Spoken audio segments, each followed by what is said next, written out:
here because I regard Oak Ridge as one of the important national labs in the US, where they have both large-scale facilities like the SNS, and in particular with the second target station, it's going to be even more important for science.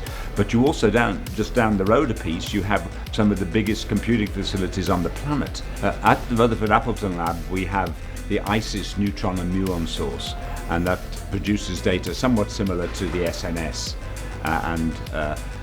My group at the lab, it's a new group, and we're called the Scientific Machine Learning Group, and we're trying to help the scientists and beamline scientists, the users and the beamline scientists, address the problems that they're facing in collecting data. What my group is about is looking at machine learning and deep learning in particular to scientific data.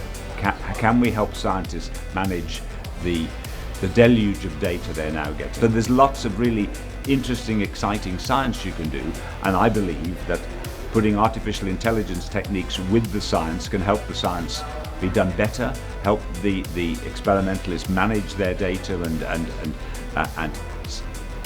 make predictions on the fly, that they know what's happening and they can actually take data in a different way or better.